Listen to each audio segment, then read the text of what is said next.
안녕하세요, 동킴입니다. 많은 분들이 카페를 여실 때 우리 동네에서 최고가 될 거라는 큰 기대감을 안고 가시지 않습니까?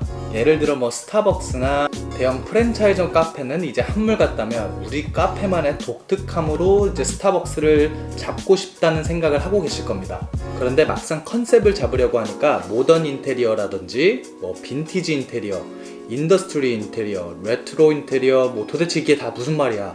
그러곤 어려우니까 그냥 이쁜 마감재로 잘 선택해서 인테리어 해야지 라고 생각하고 계신가요? 그렇다면 정말 다행입니다. 일단 멈추시고 어떻게 인테리어 컨셉을 잡아야 하는지 이번 영상 하나로 디자인 용어를 싹 정리를 해드리려고 합니다.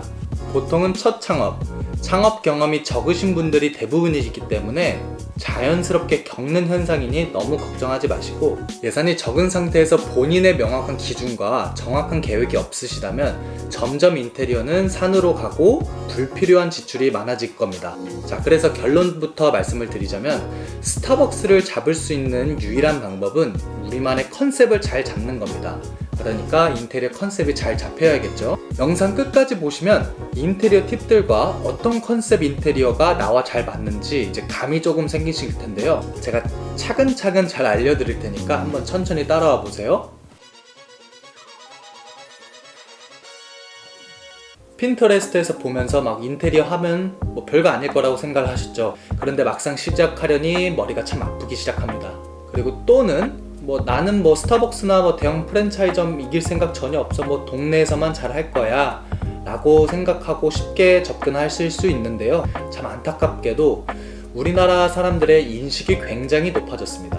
그러니까 인테리어가 상향평준화가 됐고 커피 맛도 굉장히 상위권입니다. 그러니까 모두 다 깔끔하고 커피 맛까지 좋은데다가 거기다 브랜딩까지 접하시는 분들도 꽤 많이 생기셨거든요. 그런데 방금 말씀하신 것처럼 그냥 인테리어 대충 해서 동네 상권을 잡을 거야 라고 한다고 하시면 저는 말릴 것 같습니다. 동네 상권에서 그렇게 살아남기가 쉽지 않다고 보거든요. 제가 직접 경험도 해봤고 주변 대표님들 얘기 들어보면은 동네 상권이 더 어렵다고 하시더라고요.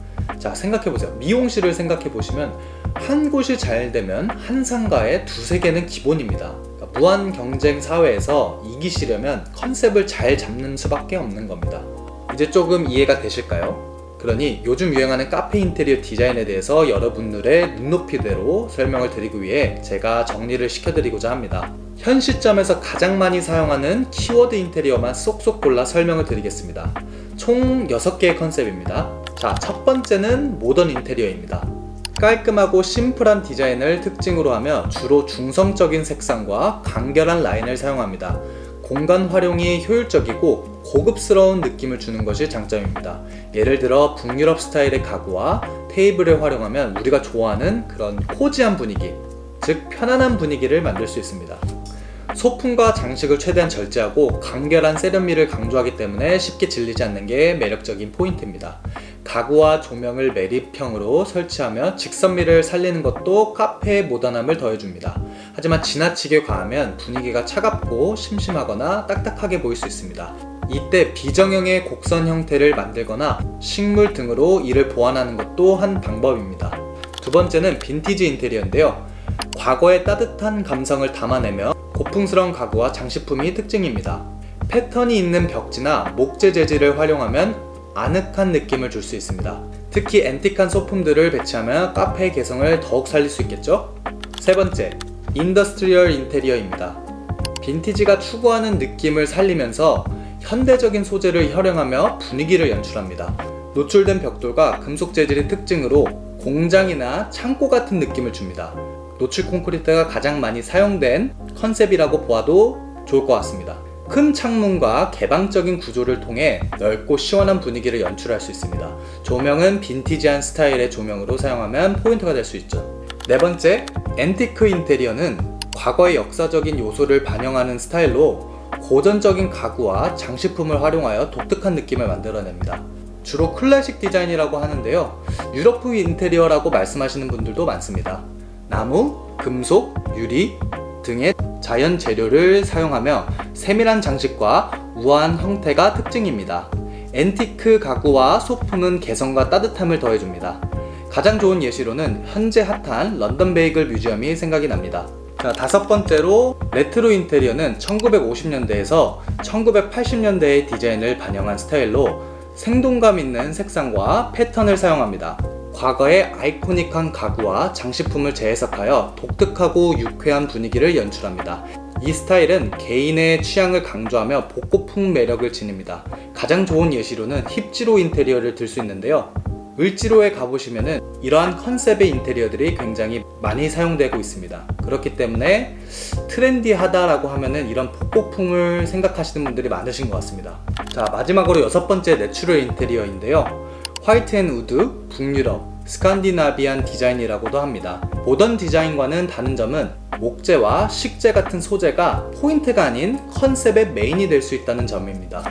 내추럴 인테리어는 자연에서 영감을 받는 디자인으로 자연 재료를 사용하여 편안하고 아늑한 분위기를 조성합니다. 아무래도 유행을 타지 않는 이 컨셉이 인기가 많은 이유 중 하나입니다. 자연광을 최대한 활용할 수 있으면 활용하는 게 가장 좋고, 색상을 자연적인 톤을 선택하며 안정감을 줍니다. 이 스타일은 생명력을 불어넣어주며 실내에서 자연을 느낄 수 있도록 돕습니다. 그래서 목재의 물성을 많이 사용하는 것 같습니다. 이번 영상은 굉장히 간단하게 알려드렸는데요. 사실 어떤 게 정답이라고는 할 수 없습니다. 그래서 추천을 드리는 건 사실 용어나 딥하게 들어가지 마시고 딱 보시고 감각적으로 어떤 게 나와 맞는 취향일지 느낌적으로 생각을 해보세요. 아무리 트렌드다라고 해서 따라가시려고만 하시지 마시고 일단 처음에는 본인에게 맞는 인테리어를 하시는 게 가장 좋습니다. 그래야지 질리지 않고 오래 갈 수 있기 때문입니다. 그리고 좀 더 애정이 가기 때문입니다. 나에게 맞을 컨셉을 정하셨다면 그 컨셉을 더욱 깊고 파고드는 게 더 낫습니다.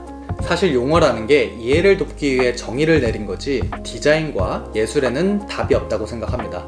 하지만 그렇다고 해서 컨셉을 중구난방으로 하라는 얘기가 절대 아니고, 여러가지 디자인들을 융합하는 것들은 고도의 디자이너들이나 트레이닝이 된 디자이너들이 가능한 영역이라고 생각을 하거든요. 그래서 일반 사람들이 하기에는 굉장히 어려운 분야라고 생각을 합니다. 그래서 한 컨셉을 가지고 좀 더 디벨롭하면서 파고드는 걸 더 좋은 방법이라고 생각을 합니다. 이번 영상을 준비한 계기는 일반 사람들은 어떤 디자인을 좋아하는지, 그게 어떤 트렌드를 생각하고 계시는지 용어를 잘 모르시는 것 같습니다. 그래서 미팅이나 대화를 나눌 때 어려움을 겪는 분들을 많이 보아서 준비를 해본 영상입니다. 이번 영상 좋으셨다면 좋아요와 댓글 달아주시면 저에게 굉장히 큰 힘이 됩니다. 자, 이제 어떤 스타일이 본인이 좋아하시는지 느낌이 오셨다면 고정 댓글을 확인해서 어떻게 디자인을 풀어갈 수 있을지에 대해 알아보면 좋을 것 같습니다. 결론은 스타벅스나 백다방 이런 대형 프랜차이점 대기업 카페를 이길 수 있는 방법은 본인만의 브랜딩을 하는 게 가장 중요합니다.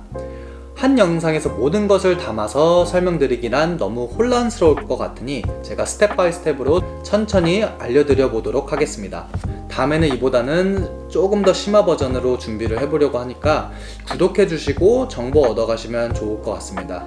그리고 요즘 자영업자분들이 폐업률이 늘어났다는 기사들을 많이 보고 있는데요. 난세의 영웅이 난다는 말이 있듯이 이 용기를 잃지 않고 계속 정진하셨으면 좋겠습니다. 오늘도 시청해주신 모든 분들께 감사드립니다.